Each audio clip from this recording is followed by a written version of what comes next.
Hello friends, welcome to our channel Bharatiya football. আজকে আমরা চলে এসেছি এবং আজকে সুপার কাপের কিন্তু মেন রাউন্ড শুরু হতে চলেছে এবং প্রথম দিনই দুটো আলাদা ম্যাচে বাংলার দুই দল খেলতে নামছে। একদিকে দুপুর 2টোর সময় হায়দ্রাবাদ এফসির বিরুদ্ধে কিন্তু খেলতে নামছে ইস্ট বেঙ্গল এবং অন্যদিকে সন্ধ্যে 7:30 থেকে খেলতে নামছে Mohun Bagan super giant Trinity Deccan এফসির বিরুদ্ধে। অর্থাৎ আমরা বলতেই পারি গ্রুপ এর কিন্তু 4টে টিমই আজকে মাঠে নামছে। বাংলার দুই দল এবং হায়দ্রাবাদের দুই দলের কিন্তু পরস্পর খেলা। তো সেই ম্যাচে বাংলার দল কি করতে চলেছে, অর্থাৎ দুই দলই কি করতে চলেছে সেই নিয়ে সমস্ত খবর বলবো, ম্যাচের প্রিভিউ দেবো। তবে তার আগে এটা বলবো, গতকাল কিন্তু প্লে অফসে ইন্টার কাশি 5 স্টার পারফরমেন্স করে 5-0 গোলে কিন্তু হারিয়ে দেয় রাজস্থান ইউনাইটেডকে এবং তার ফলে গ্রুপ ডি এর যে একটা জায়গা ফাঁকা ছিল সেই ফাঁকা জায়গাও কিন্তু পূর্ণ হয়ে গেল এবং গ্রুপ অফ ডেথ বলে যে দল, যে গ্রুপটাকে আমরা ভাবছি সেই গ্রুপই কিন্তু হয়ে গেল গ্রুপ ডি, যেখানে এফসি গোয়া আছে, উড়িষ্যা এফসি আছে, বেঙ্গালুরু এফসি আছে এবং তাদের সঙ্গে জয়েন করলো ইন্টার কাশি। মানে মারাত্মক একটা গ্রুপ হয়ে গেল। যাই হোক না কেন, আজকে গ্রুপ এতে খেলা শুরু এবং সেই খেলা নিয়ে আমরা যাবতীয় যা কিছু আলোচনা করব। তবে এর সঙ্গে সঙ্গে আরেকটা কথাও আপনাদের বলবো, আজকে 9 তারিখ মাঝে কিন্তু আর 3 দিন, তারপরে 13 তারিখে ইন্ডিয়া খেলতে নামছে এশিয়া কাপে অস্ট্রেলিয়ার বিরুদ্ধে। সেই খেলাগুলোর দিকে কিন্তু আপনারা নজর রাখবেন এবং সেই খেলার এগেনস্টে এই আজকের সুপার কাপের যে খেলা আছে, অর্থাৎ কলিঙ্গা সুপার কাপের প্রথম ম্যাচে ইস্ট বেঙ্গল খেলতে নামছে হায়দ্রাবাদ এফসির বিরুদ্ধে। যে হায়দ্রাবাদ এফসি কিন্তু সেই রকম ভাবে এবছর খেলতে পারছে না। আইএসএল এ এখন অব্দি তারা একটা ম্যাচ জিততে পারেনি, 4টে ম্যাচ মাত্র ড্র করেছে 11টা ম্যাচের মধ্যে। উল্টো দিকে ইস্ট বেঙ্গল কিন্তু শেষ 5টা ম্যাচে এখন অব্দি একটাও গোল খায়নি। সেহেতু এত ভালো একটা পারফর্ম কিন্তু করতে চলেছে ইস্ট বেঙ্গল এবং করে চলেছে বলাটা বেটার। দিনের পর দিন কিন্তু নিজেদের আরো ভালো করে কিন্তু দল গঠন করেছে এবং কার্লোস কুয়াদ্রাতের আন্ডারে আমরা যেমন বেঙ্গালুরুকে দেখেছিলাম, সেই একইভাবে কি ইস্ট বেঙ্গলকে দেখবো সেইটা তো ভবিষ্যৎ বলবে। কিন্তু তার আন্ডারে যে নতুন করে ইস্ট বেঙ্গল তৈরি হয়েছে, যেখানে ডুরান্ড কাপের ফাইনাল অব্দি পৌঁছে তারা ফাইনালে হেরে যায় মোহনবাগানের কাছে এবং কার্লোস কুয়াদ্রাত গতকাল সাংবাদিকদের সামনে এটাও বলেছিল, আমরা কিন্তু ডুরান্ডের মতো ফাইনাল খেলতে চাই এই কালিঙ্গা সুপার কাপে এবং সেটা যদি হয় আমাদের এই বাংলার দল করতে পারে, তারা আমাদের থেকে তো বেশি আনন্দিত আর কেউই হবে না। তো সেই ম্যাচে কি রকম টিম নামাতে পারে দেখুন। আমি আগে হয়তো আপনাদের একটু হিন্টস দিয়েছি যখন ইস্ট বেঙ্গল দলকে নিয়ে আলোচনা করেছিলাম গত বছর কেমন পারফর্ম করেছে সেই নিয়ে। তো সেই জায়গাতে দাঁড়িয়ে কিন্তু ইস্ট বেঙ্গল দলের বর্তমানে দুজন নির্ভরযোগ্য প্লেয়ার, একজন ডিফেন্ডার সেন্ট্রাল ব্যাক চুন্নুঙ্গা এবং কিন্তু উইঙ্গার মহেশ নাওরেম সিং, দুজনেই কিন্তু এখন ইন্টারন্যাশনাল ডিউটিসে আসে, ইন্ডিয়া দলের হয়ে খেলতে গেছে। তো সেই জায়গায় কিন্তু ইস্ট বেঙ্গলের বিদেশিদের একটা তো জায়গায় যেমন আছে ঠিক তেমনই করে কিন্তু ইয়াং প্লেয়ারদের একটা সুযোগ চলে এসছে সেই জায়গাটা নিজেদের প্রমাণ করার জন্য।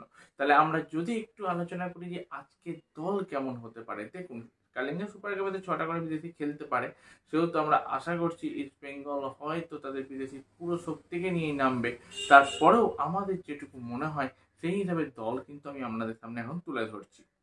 দেখুন, যদি ইস্ট বেঙ্গল টিম আজকে বলতে পারেন, গোল পোস্টের তলায় তো অবশ্যই প্রভসুকান সিং গিল থাকছে এবং দুই ব্যাকে অর্থাৎ রাইট ব্যাক এবং লেফট ব্যাকে মন্দার রাউত দেশাই এবং নিশু কুমার থাকবে এবং সেন্ট্রাল ব্যাকে থাকবে তো হিজাজিৎ মাহের। হিজাজিৎ কাছে তো অন্য কেউ থাকতে পারবে না এবং তার সঙ্গে আরেকজন কে থাকবে, যেখানে কিন্তু আমরা চুন্নুঙ্গাকে প্রত্যেকবার দেখতে পেয়েছি। তো আজকের ম্যাচে কিন্তু আরেকজন বিদেশি যিনি ডিফেন্সিভ মিডফিল্ডার রোলে যিনি খেলেন, সেই জোস আন্টোনিও পার্ডোকে কিন্তু দেখতে পারি ব্যাক করতে এবং দুই সেন্ট্রাল ব্যাক এবং দুই বিদেশি সেন্ট্রাল ব্যাককে কিন্তু আমরা একসঙ্গে দেখতে পারি। এবার যদি মিডফিল্ডে চলে যান, মিডফিল্ডে তো একদিকে নন্দা কুমার থাকছে এবং মাঝে আজকে বোরজা হেরেরা এবং সোল ক্রেসপো দুটো প্লেয়ারকে কিন্তু একসঙ্গে শুরু করতে আমরা দেখতে পারি। তখন আমরা জানি 6জন বিদেশি কিন্তু খেলতে পারবে, সেহেতু একদম মিডফিল্ডটা কম্প্যাক্ট করে রাখবে এবং যেখানে মহেশ নাওরেম সিং খেলে সেই জায়গায় হয়তো প্রথম থেকেই আমরা আজকে পিভি বিষ্ণুকে দেখতে পারি। পিভি বিষ্ণু কিন্তু অসম্ভব ভালো খেলেছে। তার সঙ্গে কিন্তু একটু অ্যাটাকিং মিডফিল্ড হিসাবে এগিয়ে থাকবে সৌভিক চক্রবর্তী এবং লোন স্ট্রাইকার হিসাবে কিন্তু থাকবে ক্লেইটন সিলভা। কেন লোন স্ট্রাইকার বলছি তার কারণ ক্লেইটন সিলভা আজকে কিন্তু শুধু একা থাকছে না, তার মাঝখানে বোর্জাইরেরা আর সোল ক্রেসপো যেহেতু আছে, তারা কিন্তু ক্লেইটনের সঙ্গে যোগ দেবে। এবং যখন বোর্জাইরেরা যোগ দেবে ক্লেইটনের সঙ্গে, তখন কিন্তু পিভি বিষ্ণু ওপেন হয়ে যাবে, সেও কিন্তু এগিয়ে যেতে পারে ফরওয়ার্ড লাইন এবং তারও গোল করার একটা ক্ষমতা আছে। তো আমাদের মতে কিন্তু ইস্ট বেঙ্গল টিম ঠিক এইভাবে সাজাতে পারে। এক পক্ষে আপনি বলতেই পারেন 4-5-1 ফরমেশনে কিন্তু আজকে সাজতে পারে ইস্ট বেঙ্গল, যেখান থেকে কিন্তু যখন তখন 4-3-3-এও চলে যেতে পারে বা 3-5-2-এও কিন্তু অ্যাটাকে চলে আসতে পারে এই ইস্ট বেঙ্গল টিম। এবং যদি প্রেডিকশন বলেন, ইস্ট বেঙ্গল অবশ্যই ম্যাচটা জিতবে এই আশা আমরা করছি। এবং যদি গোল বলেন তো ইস্ট বেঙ্গলের পক্ষে আমরা কিন্তু 2-0 ম্যাচ দেখতেই পাচ্ছি। তো এবার চলে যাব কিন্তু মোহনবাগানকে নিয়ে, অর্থাৎ মোহনবাগান সুপার জায়ান্ট যে দলের 7 জন প্লেয়ার কিন্তু চলে গেছে ইন্টারন্যাশনাল ডিউটিসে। তো এই মুহূর্তে একমাত্র যেটা উপায়, মোহনবাগানের সমস্ত বিদেশিদের কিন্তু এক হয়ে খেলতে হবে এবং মানে অনেক বেশি দায়িত্ব নিয়ে তাদের খেলতে হবে। তার উপর আবার কোচ এই মুহূর্তে নেই, জুয়ান ফের্নান্ডোকে বাদ দিয়ে দেওয়া হয়েছে এবং হাবাস অর্থাৎ অ্যান্টোনিও লোপেস হাবাস কিন্তু এখনো এসে পৌঁছায়নি। সেহেতু সহকারী কোচ ক্লিফোর্ড মিরান্ডাই এই ম্যাচে কিন্তু কোচিং এর পদেই থাকবেন এবং তিনিই কিন্তু টিমকে নির্দেশ দেবেন। হয়তো তার কথা অনুযায়ী গতকাল যখন প্রেস মিটে বলেছেন যে অ্যান্টোনিও হাবাসের সঙ্গে ফোনে কথা হচ্ছে, তার কথা অনুযায়ী তিনি ম্যাচ খেলাবেন। কিন্তু তারপরেও কিন্তু বলতে পারি ক্লেইটন সিলভার নিজস্ব কিন্তু মতাদর্শ আছে, সেই মতাদর্শী হয়তো টিমকে খেলাবে এবং তার ফলে টিম অবশ্যই উপকৃত হবে, এটুকু বলতেই পারি। আর বিদেশিরা কিন্তু নামে বা ভারে অনেকটাই এগিয়ে মোহনবাগানের, এইটুকু বলতেই হয়। যদি উল্টো দিকে আপনি সিএনডি ডেকান এফসিকে দেখেন, তারা কিন্তু এবছর আই লিগে দারুণ শুরু করেছিল, শেষ কটা ম্যাচে একটু তাদের কিন্তু পদস্খলন ঘটেছে। ঠিক একইভাবে মোহনবাগানও কিন্তু আইএসএলে শেষ 3টে ম্যাচ পর পর হেরেছে। সেহেতু এইটা আমি বলতে কোথাও পারবো না যে মোহনবাগান অনেক এগিয়ে আছে। হয়তো এটা বলতে পারি যে সিএনডি যেহেতু আই লিগের টিমের একটা প্লেয়ার, তারা চেষ্টা করবে আইএসএল এর দলকে বেগ পাওয়াতে এবং তারা 100% দেবে। সেই জায়গায় মোহনবাগানের বিদেশিদের কিন্তু অনেক অনেক অনেক দায়িত্ব নিয়ে খেলতে হবে। তো সেই নিরিখে যদি আমরা বলতে পারি যে মোহনবাগান টিম কেমন হবে, সেটা নিয়ে বলতে গেলে প্রথমেই বলবো ব্যাকে কিন্তু 4 জন থাকবে। ডান দিকে রাইট ব্যাকে তো থাকবে আশিস রায়, তবে হ্যাঁ তার আগে গোলপোস্টের তলায় কথা বলি, গোলপোস্টের তলায় আর্টস আনোয়ার শেখ থাকছে, তার মধ্যে রাইট ব্যাক আছে আশিস রায়। লেফট ব্যাকে কিন্তু আজকে শুরু করবে অবশ্যই হেক্টর ইউস্টে এবং সেন্ট্রাল ব্যাকে থাকবে ব্র্যাডন হ্যামেল, তার সঙ্গে সুমিত রাঠি। 4 ডিফেন্ডারের পর এবার কিন্তু চলে যাব মিডফিল্ড পজিশনে এবং মিডফিল্ড পজিশনে ডিফেন্সিভ মিডফিল্ড পজিশনে কিন্তু আজকে অবশ্যই প্রথম থেকে আমরা দেখতে পারি কিন্তু গ্লেন মার্টিন্সকে এবং তার সঙ্গে সঙ্গে আর যে 3 জন মিডফিল্ডার থাকবেন, সেখানে অবশ্যই হুগো বুমো, দিমিত্রি পেত্রাতস এবং কিয়ান নাসিরি, এরা 3 জনে কিন্তু প্রথম থেকে শুরু করবে এবং একদম স্ট্রাইকার পজিশনে যে 2 জন প্লেয়ার থাকবে তারা 2 বিদেশি, সাদিকু এবং জেসন কামিন্স।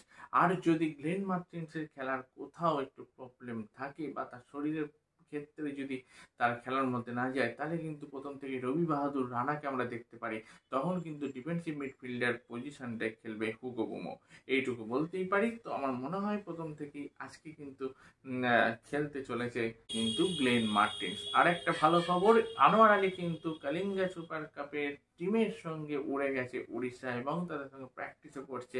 তবে এইটা ভাবার কোনো কারণ নেই যে প্রথম ম্যাচ থেকেই আনোয়ার খেলবে বা এই গ্রুপ পর্যায়ে বা সেমিফাইনালেও যে খেলতে পারবে তারও কিন্তু কোনো গ্যারান্টি নেই। যদি ফাইনালে উঠতে পারে তাহলে একটা সুযোগ থাকছে, তবে এক একটা গ্রুপ থেকে কিন্তু একটা করেই দল যাবে, সেহেতু প্রত্যেকটা ম্যাচ জেতা হারা ড্রয়ের ওপর কিন্তু অনেক কিছু নির্ভর করছে, সেইটাই লক্ষ্য রাখবেন। আর যদি ম্যাচ প্রেডিকশন বলেন, যদি টিম দেখা যায় এবং 6 জন যে বেস্ট বা মানে বিদেশি আছে, সেটা কিন্তু মোহনবাগানের আছে শ্রেণীর থেকে, এবং তার থেকেও ভালো হচ্ছে নতুন কোচের আন্ডারে তারাও কিন্তু নিজেদের নতুনভাবে প্রমাণ করার চেষ্টা করবেন। সেহেতু একটু হলেও আমি মোহনবাগানকে এগিয়ে রাখছি। তার থেকে বড় ব্যাপার, আমাদের বাংলার দল যেহেতু, তাকে তো আমরা সাপোর্ট করবোই এবং মোহনবাগানের পক্ষে আমরা কিন্তু এই ম্যাচে 2-0 জয় দেখতে পাচ্ছি।